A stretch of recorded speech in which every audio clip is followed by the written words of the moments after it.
Welcome, David Spangler, a figure that has helped shape the Findhorn Foundation's identity for sure, and also the Lorien Association. You're one of the people who got that started. Really excited that you're here, and I'd like to hear what you have to say about your experiences with the subtle world.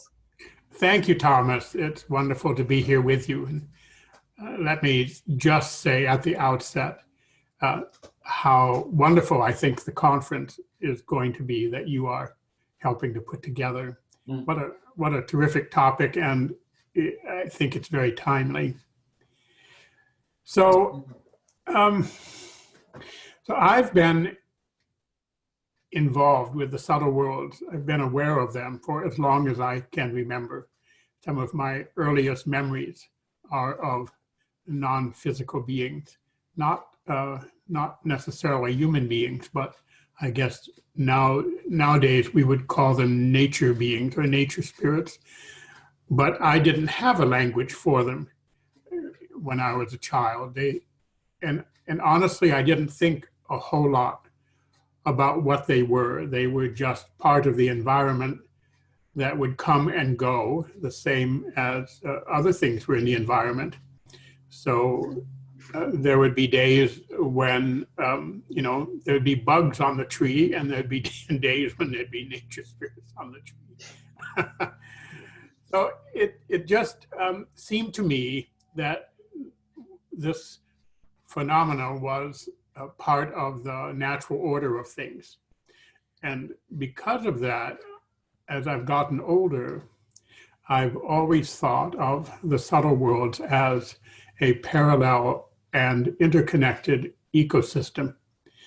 And because of my training in biology, I draw on biological metaphors as much as anything else in explaining my experiences or trying to put words to what I perceive.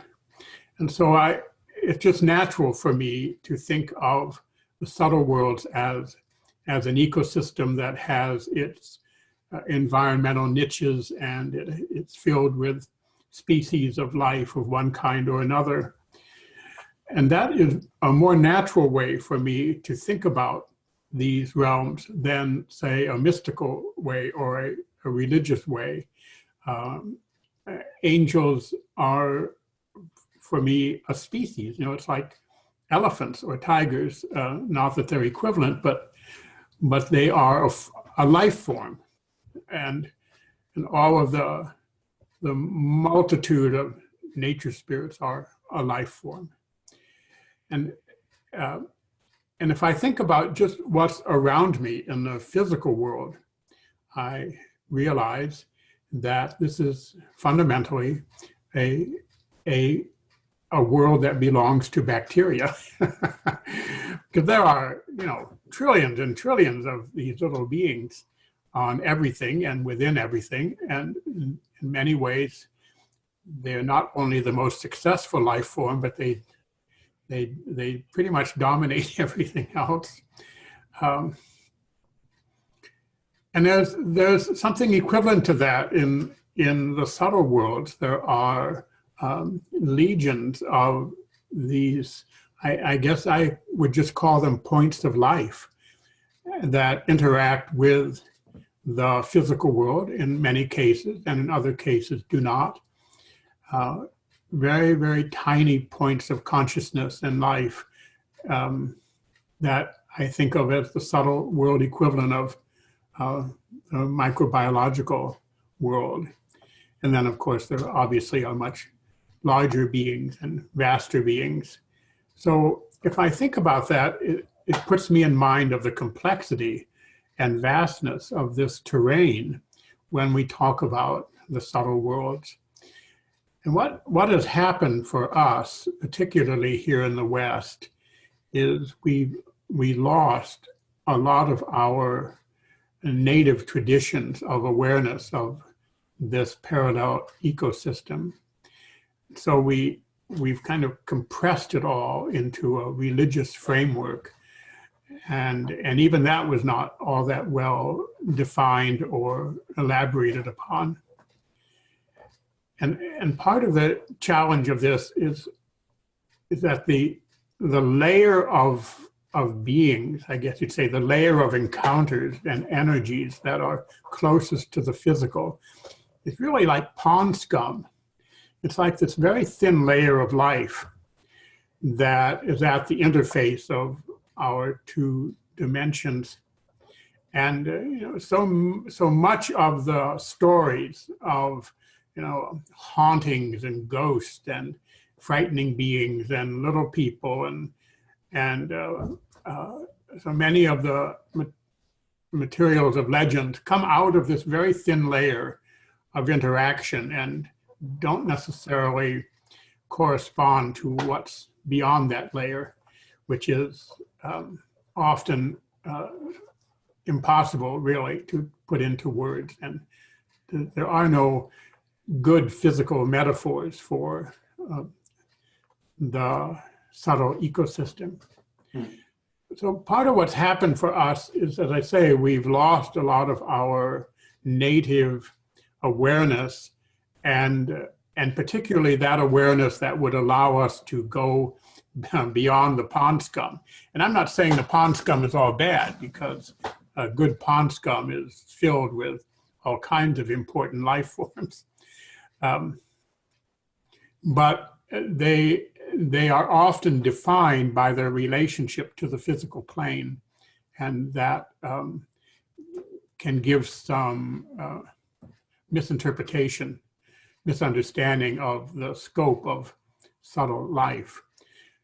So in the late 1800s, the early 1800s, in the 1830s, 1840s in North America, you had the beginnings of the spiritualist movement. You had the Fox sisters that began having these experiences with table tipping and rapping and channeling, and this spread and grew into what at one time was a fairly significant movement on both sides of the Atlantic, which was the spiritualist church and the spiritualist movement. And it kind of died down here in North America, but it still is still fairly strong in Britain. And the thing about the spiritualist movement is it sort of revived this idea in the public mind of contact with the subtle worlds, but it confined it within a particular context, which was, can I get in contact with my departed loved ones? And can I get a spirit guide? And can I have evidence and psychic phenomena of one kind or another? So in a sense, it shoehorned the vastness of the subtle ecology into this very narrow contextual framework. And some of this was there in the heritage of Findhorn.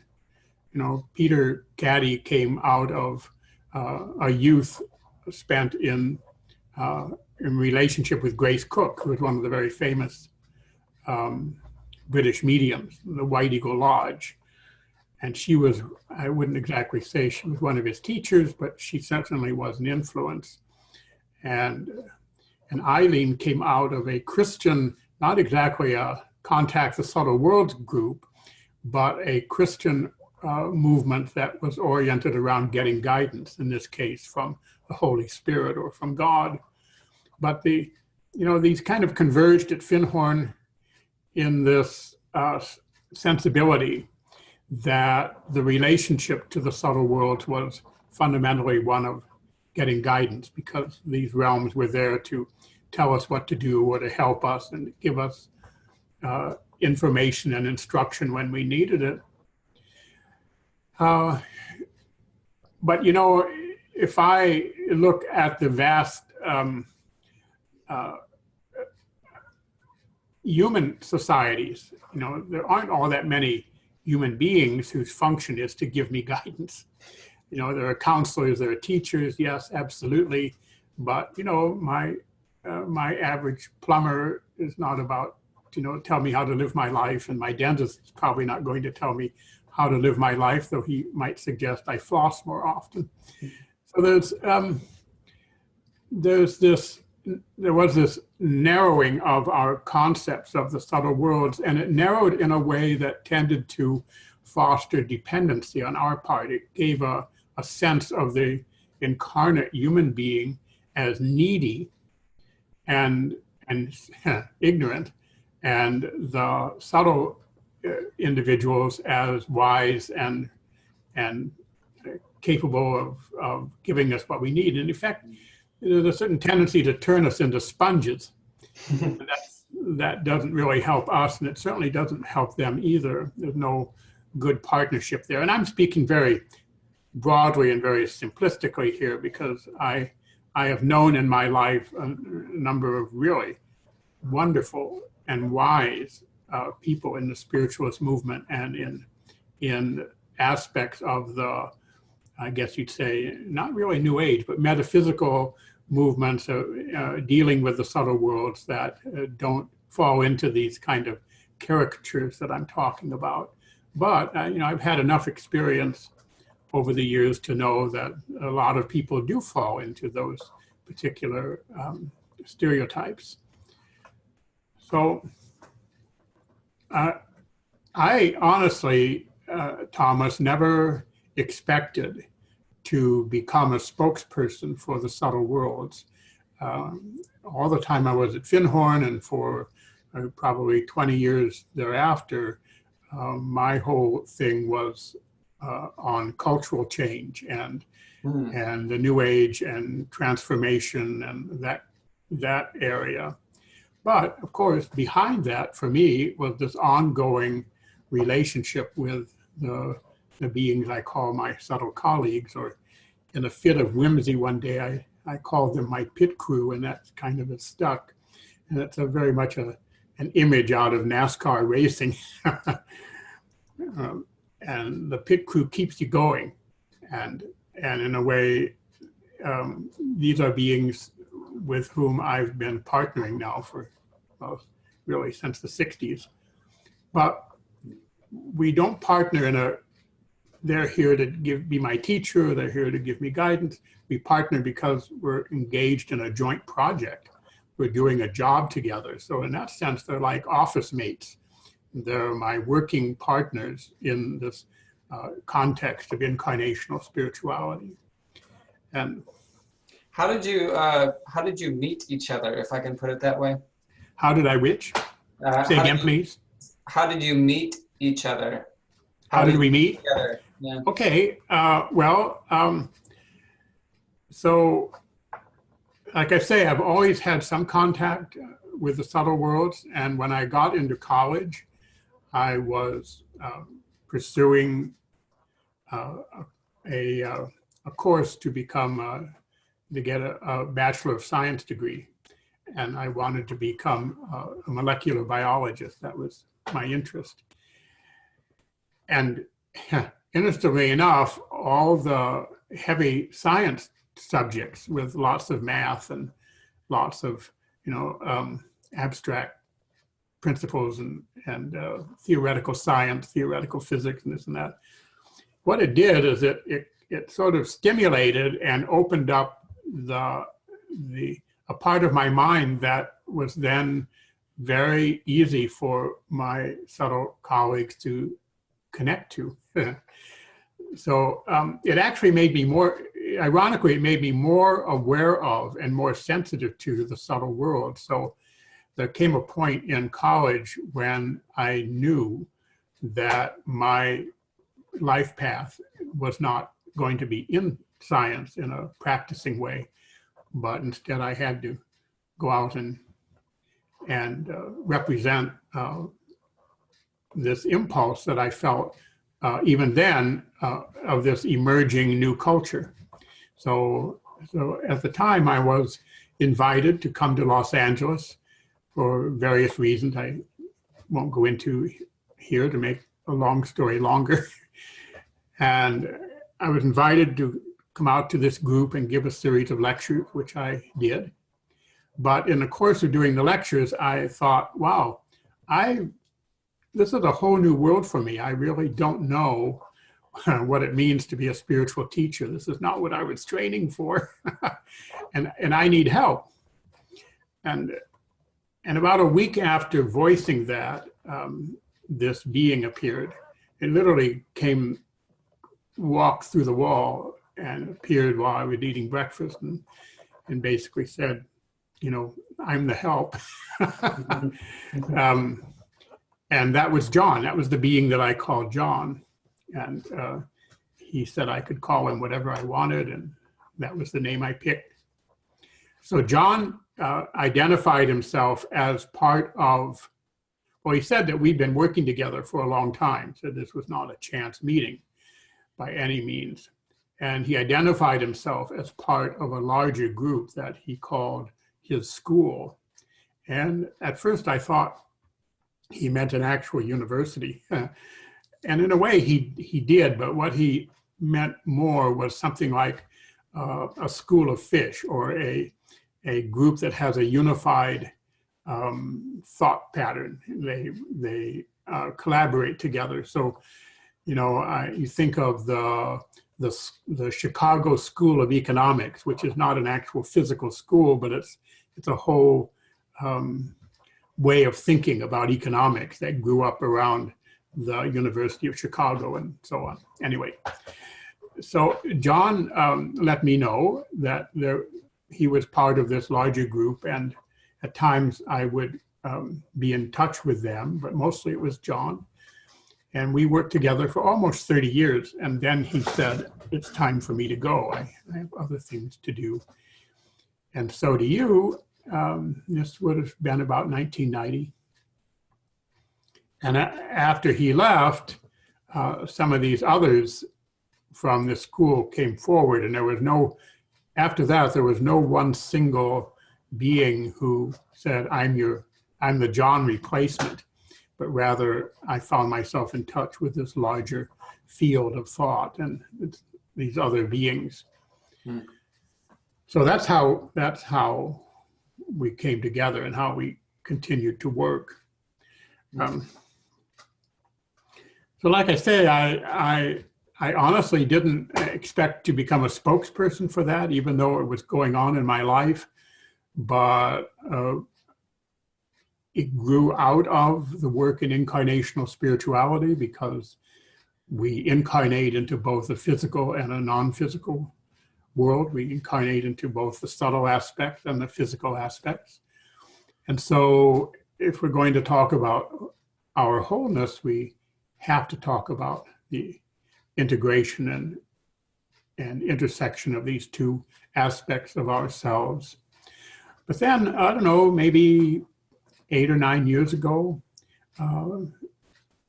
they basically said, we would really like for you to start being more explicit and to sort of come out of the closet. Not that it was all that deep a closet. Most people knew that I was in touch with the subtle worlds. I never tried to hide it. I just didn't talk about it much. But they said, we'd now like you to talk about it more. So I began then to do so, and began writing the books that I've written so far. And so now I find myself speaking to the existence of this realm and ways of connecting with it that are based on ideas of sovereignty and the idea that we're engaging in partnership with another living part of the earth. So I was thinking, actually, in light of what we were talking about in the other interview, what this is like for me. It is true, I'm in touch with the subtle world and subtle beings pretty much every day. I do have days off when everything shuts down, but for the most part, I'm at least always aware of, as I've always been, of the life in the world around me. So I was thinking about this, that it's kind of like walking into a room that's filled with puppies. and with dogs of various ages, and they're all very active, and some of them they greet you and they want to interact with you, and others ignore you. Maybe they're the cats. But there's life everywhere. And you walk into this room that's filled with animals, and you can't help but be aware that there's all this life. And you want to interact with it. You may not interact with it in a specific way, like I'm not running a dog kennel, but the dogs are there, and so I pet them, I speak to them, I express my admiration for them. It's just this interchange of my life with their life, but my focus is on doing whatever it is that I'm doing. It might be writing, might be working with Julie or whatever, doing housework, whatever it happens to be. It's not like I'm in continual conversation with subtle beings, but I am in continual life interaction with a living world around me. And that's pretty much how I see our expanded interaction with the subtle worlds. It takes it out of the context that it had gotten shoehorned into through the spiritualist movement of I need to get in touch with dead relatives, or I need to get guidance, or I need a teacher. And just saying, wow, I am a life form in the midst of many other life forms, and there's an exchange of living energy going on between us, and I want to be aware of that. And I can add my love to that. I can add my appreciation to that. But it's not as if, if the room was filled with puppies, it's not like I'm spending all my time petting all of them. I engage with them if and when and as they interact with me. And I have found that, most subtle beings, a lot of them could care less about humanity, to be perfectly blunt. And some of them don't even know we exist any more than the bacteria on my skin know that I exist. I'm simply an environment for them. So it's not like we're in touch. It's not like there's all these beings that are holding their breath to talk to us. But there are those, both human and non-human, that do want to work with us, that want to engage with humanity in ways that will help us, humanity, and will help the earth as a whole, will help life as a whole, and honoring and furthering our understanding of that in ways that enable us to respond to that invitation and to that potential partnership is pretty much what I'm dedicated to at the moment. And that's why I like the theme of the co-creative relationship that's there for the conference. It fits exactly with what I feel the subtle worlds are trying to communicate. And I do want to make clear that when I talk about the subtle worlds, and I realize that's like talking about planet Earth or talking about all humanity. And obviously, as I said, there's many aspects of the subtle worlds that are not interested in working with us, don't perhaps know that we are here in the first place, don't care what happens to us. So it's not like, we need to have some perspective on all this. But there are those that do want to work, as I said, form partnerships and be co-creative. And at the moment, it seems to me, in my experience, that there is a concerted push to make human beings aware of their presence and to open up new channels of partnership and connection. Mm. And in a way that makes me very curious, because you said earlier you started out more interested in social change and then sort of in the course of things became kind of a spokesman for the subtle worlds. But in a sense, I see this conference as those two things really coming together, social change and, how do you see those two things intersecting, or reinforcing each other? Well, they definitely intersect, and that's such a good question. So I'm not as active as I used to be, partly because of various physical issues, medical issues that came up a few years ago. So if I were more active, I would probably be out more engaging with the society around me.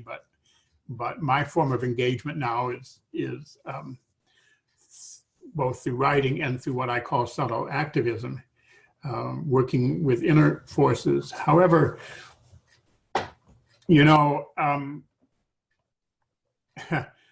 boy, I look at what's happening in the United States, and I think people are sliding into such divided camps and creating such gaps between them. And yet, in fact, underneath all that, there's still this human energy that's going back and forth of neighborliness and of mutual care. And that's something that the subtle worlds can enhance. And it's basically the main way they have of working with us. I don't want to say the only way, because I don't know that. And I would not ever put a limitation on how they could work with us. But the main way they have is to help us align our own energies and patterns of thought and feeling to be more collaborative and to create connections. They're really wonderful in creating flow and connections. And to the extent that the social and planetary environmental issues that we're facing pretty much arise out of the breaking down of connections, then this particular blessing or gifting or effort on their part to inspire and to give us inner tools to repair and extend those connections, I think that's the main way that they are working with us. But that's not to say that they're not doing other things and whispering in the politician's ear or the businessman's ear or inspiring this or that. I had a friend years ago who said that every good idea, every good invention, everything positive that human beings had or experienced came from the subtle worlds. And he and I had total disagreement on that, because for me, everything good and positive arises out of our collaboration. They offer something, we offer something. We're the ones that are in embodiment, and we have insights and skills and wisdom about what it means to be in embodiment that many subtle beings do not. And yet they have insights and skills in the energies of connectedness and the energies of flow, in patterns of flow, in ways to overcome psychological limitations and to become more whole in ourselves. So we have much to offer each other, and I think that from my point of view is where much work is being done. But that's not to say that there aren't other wonderful efforts being made. So I have this friend who's been putting some money behind getting together various climate scientists with psychics and sensitives who are tuning into the subtle worlds to see if ideas at that end can match up with ideas at our end and come up with something that would be very beneficial. So, I know there are things like that going on. And it's experimental, because part of the challenge is subtle beings, at least in my experience, don't think the way we do. They don't use language the way we do, for the most part. And the transmission of ideas, it requires some skill at translation and interpretation. Yeah. But we're getting there. Good. I'm a great believer in fiery hope.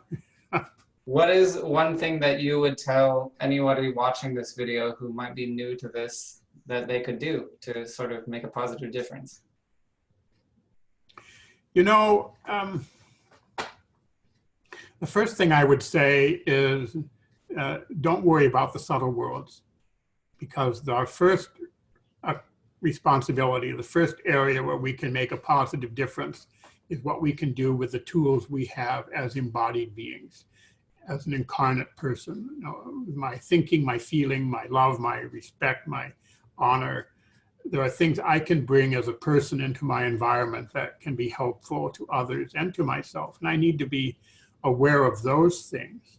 I want to be aware of the tools I already have and to use them rather than to wait or to try to make contact with a subtle being and say, you give me the tools.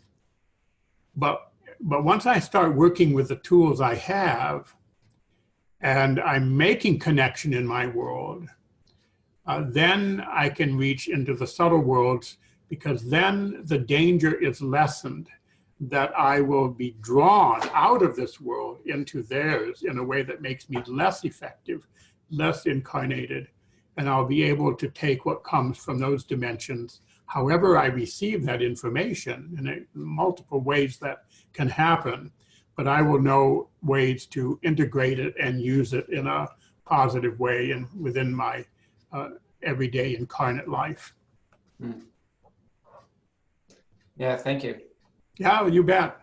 Thanks, Thomas. I appreciate it. Yeah, thank you.